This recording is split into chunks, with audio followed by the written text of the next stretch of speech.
Dans, dans la notion de psychologie de la vente, il y a aussi tout ce qui est blocage. Donc les blocages, ce sont les peurs, les craintes, les doutes, les incertitudes, les croyances limitantes qu'on se met à nous-mêmes qui nous empêchent justement de donner envie d'acheter, de vendre sans vendre, donc d'aider des gens, qui nous empêchent de solutionner leurs challenges, qui nous empêchent de leur permettre de se transformer, d'avancer, et donc on s'auto-sabote nous-mêmes. Donc dans cette vidéo, on va voir les principales, on va dire, peurs qui peuvent t'empêcher d'être toi-même et de développer ton chiffre d'affaires à travers ta prestation de service qui peut aider des gens.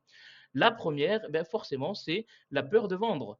La peur de vendre, eh bien, elle commence par déjà, quelle est la définition que tu mets derrière ce mot? Elle est très importante à comprendre. Prends une feuille, un stylo et mets pour toi, c'est quoi la vente? Pour certains, la vente, c'est uniquement un transfert financier. Pour d'autres, c'est de l'arnaque. Pour d'autres, c'est de l'amour. Donc, c'est à toi ici de définir c'est quoi ta propre définition de la vente. Moi, je vais vous donner la mienne. Pour moi, la vente, c'est un échange de valeurs entre une expertise, une compétence, quelque chose dont la personne en face de moi aura absolument besoin et je sais pertinemment qu'elle en a besoin. Et donc, on échange cette prestation-là, ces connaissances. En gros, j'échange mon savoir contre une contrepartie financière. Donc, je m'assure bien évidemment que la personne corresponde aux personnes que je peux aider, que mon offre, elle est faite pour elle et elle peut lui apporter les résultats qu'elle mérite et qu'elle veut avoir. Et je ne présente pas ça à tout le monde parce que tu ne peux pas aider tout le monde. Garde bien ça en tête, tu ne peux pas aider tout le monde. Donc la première, bien évidemment, c'est la peur de vendre. Quelle est ta définition du mot vendre? Et si c'est quelque chose de péjoratif qui t'empêche d'avancer, eh bien, je t'invite tout simplement à changer cette définition par donner envie d'acheter. Donc, au lieu de dire je vais vendre, eh bien, tu dis tout simplement je vais donner envie d'acheter. Donc déjà, l'être humain par définition, comme je l'ai déjà dit plusieurs fois, déteste qu'on lui vende et il adore acheter. Donc à toi d'adapter ta définition parce que, encore une fois, tu as besoin de vendre parce que tu as une entreprise et le nerf de la guerre pour ton entreprise, c'est de générer du chiffre d'affaires. Donc tout ce que tu vas préparer en amont dans ta tête va t'aider en aval dans tes échanges. La deuxième peur, c'est la peur de déranger. J'ai souvent effectivement des personnes que j'accompagne qui me disent oui, mais j'ose pas lui envoyer un message ou j'ose pas euh, dire telle ou telle chose parce que j'ai peur de déranger. Eh bien, dis-toi une chose, c'est que on va prendre un petit exemple. Tiens, j'ai un petit produit là ici qui me permet d'effacer mon tableau. Bref, supposons que c'est un médicament qui solutionne euh, une maladie grave. Eh bien, c'est comme si je te disais, moi j'ai ça, je sais qu'il y a des gens qui sont malades, je sais qu'il y a des gens qui ont besoin de ça, mais non, je ne vais pas les déranger, je vais plutôt les laisser mourir.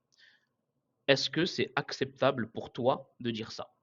Eh bien, pose-toi la question. Dès que tu auras la réponse, je pense que cette croyance de déranger va disparaître parce que tu ne déranges pas les gens qui te suivent, les gens qui sont en face de toi ont sûrement un besoin et tu n'es pas là pour déranger, mais tu es là pour savoir si tu peux les aider.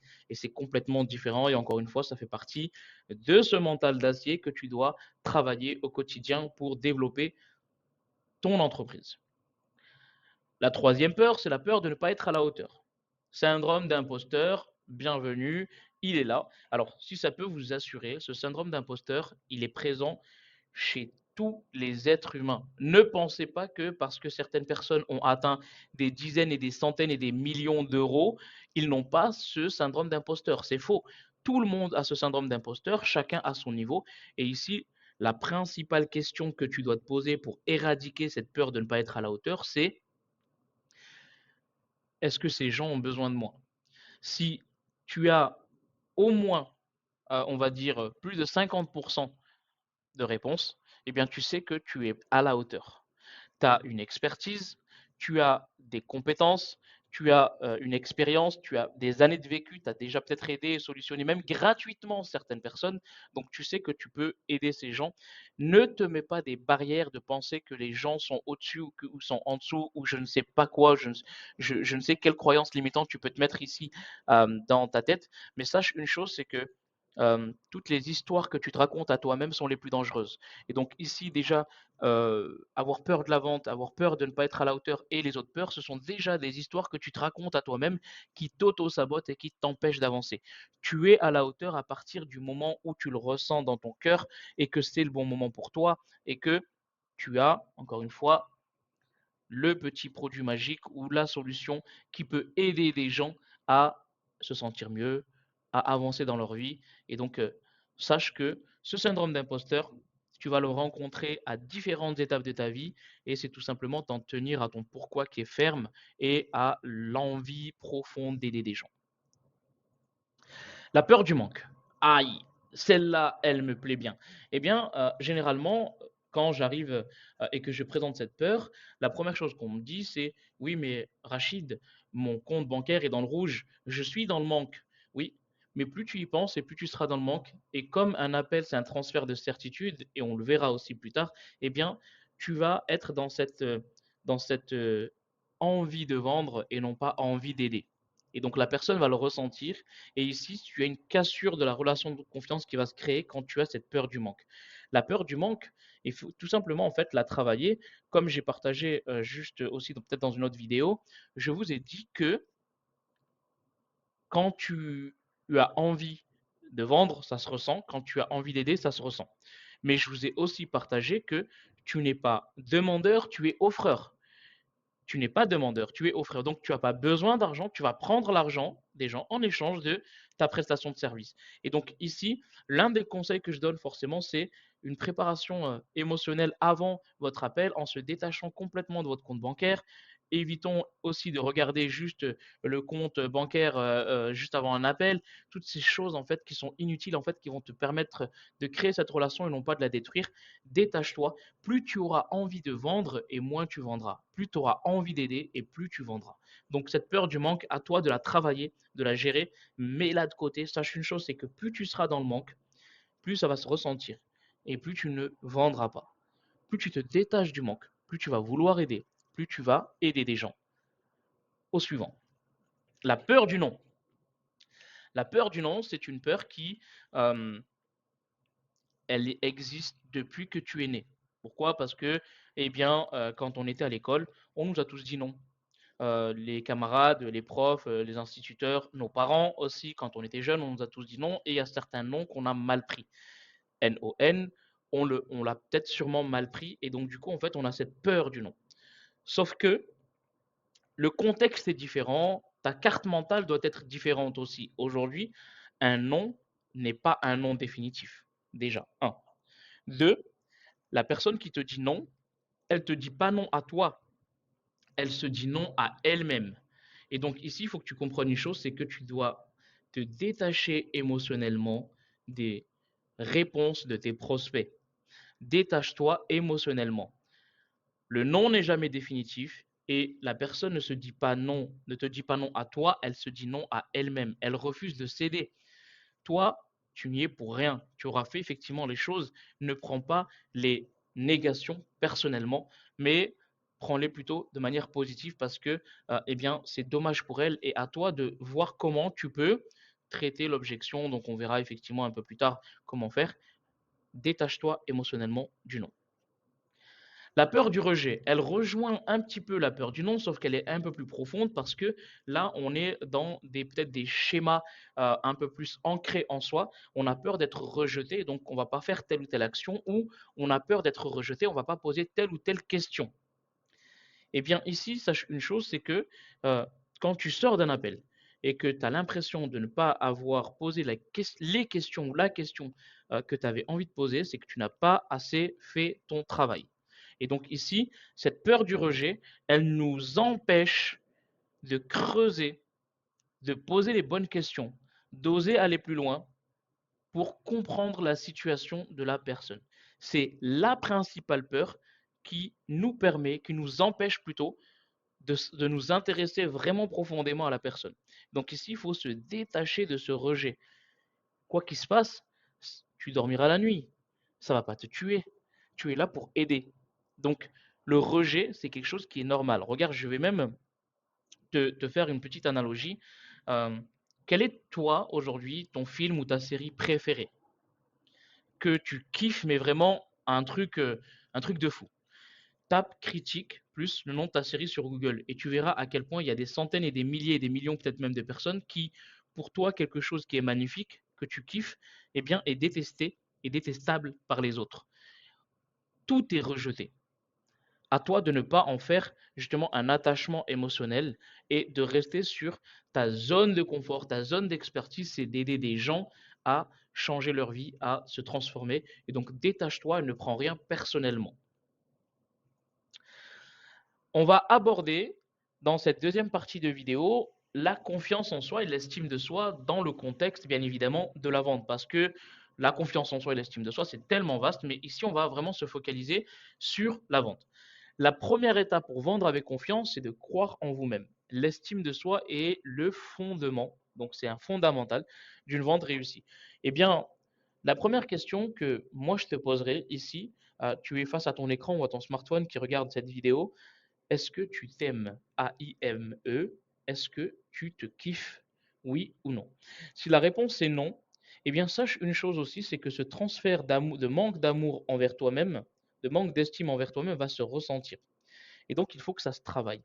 La vente, c'est vraiment un process où chaque brique doit être travaillée pour être en phase avec soi-même, avec ses valeurs, avec sa personnalité et tu transfères cette certitude. Et parmi ce transfert de certitude, il y a l'amour de soi. Et donc, je t'invite vraiment à te poser cette question. Qu'est-ce qui fait que tu ne t'aimes pas? Est-ce que c'est physique? Est-ce que c'est émotionnel? Est-ce que c'est autre chose? Et trouve la réponse parce que ça va se sentir dans tes appels. Et juste petite parenthèse, tu n'as pas de raison de ne pas t'aimer. Tu es comme tu es et on t'acceptes comme tu es. Point final. Ne laisse pas les autres déterminer ta ligne de conduite, détermine-la toi-même. Et à partir de ce moment-là, quand tu auras écouté ces mots, tu sors de cette vidéo, tu vas te répéter devant une glace peut-être 100 fois, je m'aime. Donc je compte sur toi pour le faire. Le transfert de certitude, donc j'en ai parlé tout à l'heure, un appel de vente, une visio de vente, un échange avec tes prospects, ça n'est ni plus ni moins qu'un transfert de certitude. Est-ce que vous avez déjà vu la boulangère lorsque vous allez chercher le pain le matin, à quel point elle est dans une certitude quand elle vous annonce son prix? Ça vous fera 1,10 € madame, ça vous fera 50 centimes monsieur. Et elle le dit avec une certitude qui est profonde parce qu'elle croit tellement que le pain il est bon que le prix en face, elle le dit avec certitude. Donc ce transfert de certitude, il y a plusieurs points. Il y a un dans la relation de création de confiance, dans l'art de poser des questions. De quelle manière tu vas poser les questions? Est-ce que tu vas oser creuser? Est-ce que tu vas oser approfondir? Donc il faut qu'on sente vraiment ton expertise et ton authenticité et le transfert de certitude dans la proposition de ton prix. Et ici, il faut que tu sois aligné avec la proposition de ton prix. Je te donne un exemple. Si demain tu te lances et que tu veux créer une offre et que tu entends partout offre premium, offre haut de gamme, offre premium, offre haut de gamme et que toi tu dis ben non, moi en fait je ne peux pas proposer une offre à 2500 ou 3000 €, eh bien c'est simple. Commence par déterminer aujourd'hui un prix avec lequel tu serais en accord, avec lequel tu sens que ta certitude va être transférée. Et donc, applique ce prix pour les 5 premiers clients et ensuite augmente ton prix. Transfert de certitude, je compte sur toi parce que c'est vraiment une notion qui est importante à comprendre, le transfert de certitude. La confiance en soi, on ne va pas l'aborder ici parce que je sais que tu l'as tellement entendu de fois, mais c'est important aussi de comprendre que dans la vente, tu as besoin d'avoir cette confiance en toi qui est profonde parce que eh bien, les gens vont aussi le sentir que tu as confiance en toi dans ce que tu proposes. Et bien évidemment, l'estime de soi, je te laisse gérer ça. J'ai un petit cadeau pour toi pour clôturer cette vidéo, c'est la notion d'impuissance apprise.